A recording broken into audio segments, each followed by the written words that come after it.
Hey everyone, so back to our window example here, and let's talk about a problem that is very specific to fracturing glass. No other fracturing system has this problem, and that is, unfortunately, glass is transparent. So that means if we render our fracturing even before our ball destroys it, you can see here, and I did a quick render, that you have the problem that you can already see the fracture. When you have a non-transparent object, this is not a problem because you will not see those cracks as long as they are perfectly on the same height, so to say, so that they create a closed surface, which is usually the case. But unfortunately, again, when you can look through your geometry, what you can see is not actually the cracks, but what we see here are the faces inside of our cracks. So those there, these inside here. So these faces and these faces. Because when we look at what comes out of our RBD material fracture, of course, and we can use an exploded view for this, we can see what it created is basically pieces where two faces are perfectly on top of each other. So by scaling this down, you can see there are two faces on top of each other. And this is something you will see in a refraction like this. So to solve this, side effects thankfully brought in two nodes that are called RBD connected faces in combination with the RBD disconnected faces.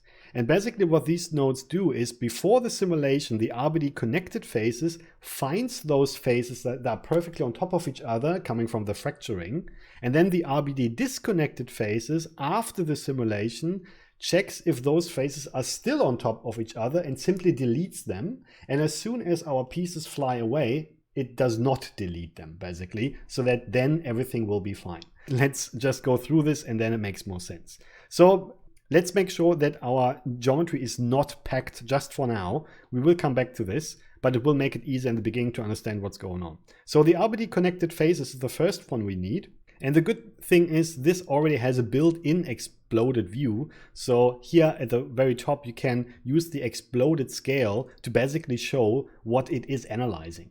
And what it's analyzing is it tries to find those faces, those two, for example, that are on top of each other, like we said, and saves basically the opposite pair for each face. So when we look into the primitives, and in this case, actually side effects call them faces, the primitives, you can see it creates an attribute called opposite face ID. And yes, I know my head is in the way, but you can see still there it is. Each face gets an opposite face ID describing which face is directly, the opposite.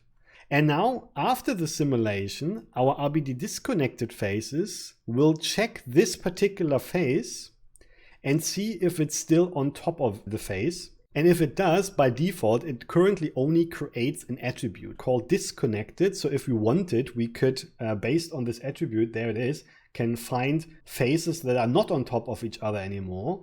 So especially when the simulation is happening, like here, you can see that they are all disconnected. But instead of doing anything with them ourselves, what we tell the node is to simply, in the mode, delete the connected ones for us.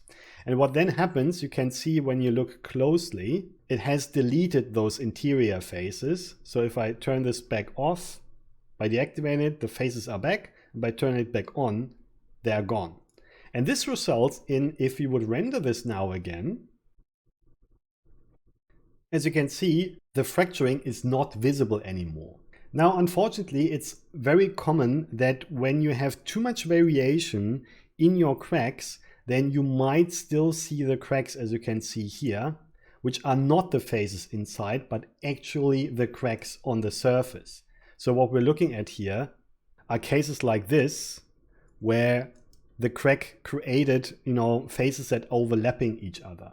And often this comes from the edge noise. So it basically deforms the edges, but since not all edges have the same point count, it will sometimes deform them differently. A solution here can be to lower the detail size so that you get more points and then the overlapping will be gone. Or, just don't do it in the first place, and maybe just a straight line can be as good, for example, when you're far away or something like that. So be careful about this, because this is something the two nodes cannot solve.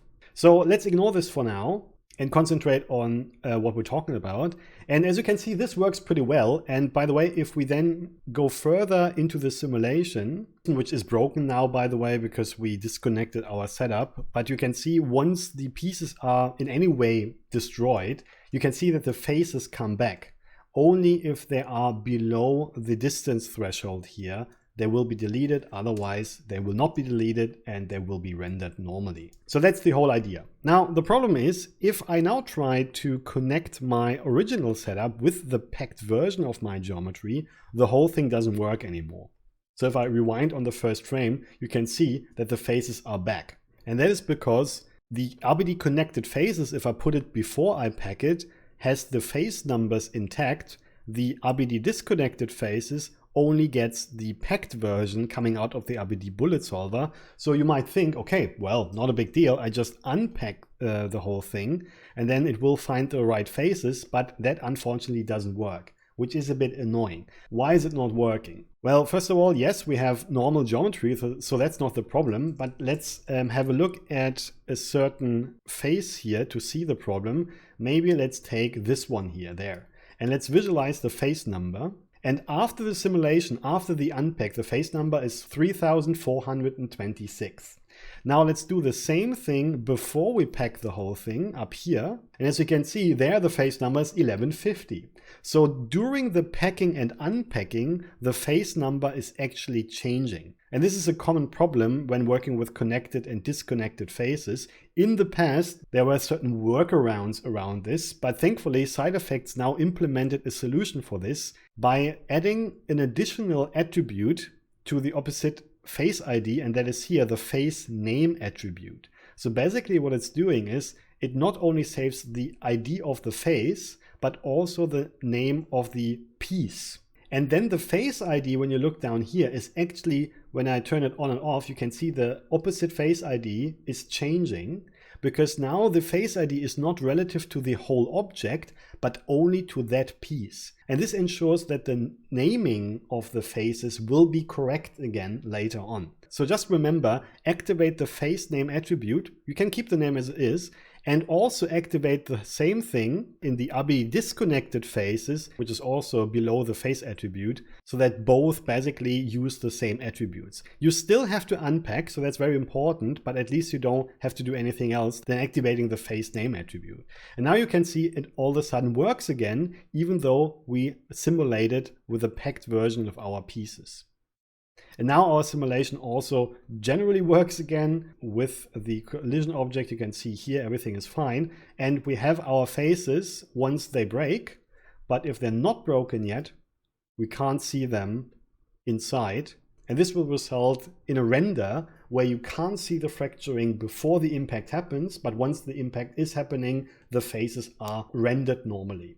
So again, the trick is use RBD connected faces before the simulation and RBD disconnected faces after the simulation. Make sure you unpack as long as your simulation is packed. And when it's packed, make sure you activate the face name attribute in both nodes, the RBD connected faces and the RBD disconnected faces. And then you should get rid of this annoying render problem where you can see the fracturing before the impact. So I hope this is helpful to solve this problem. Thanks very much and see you later.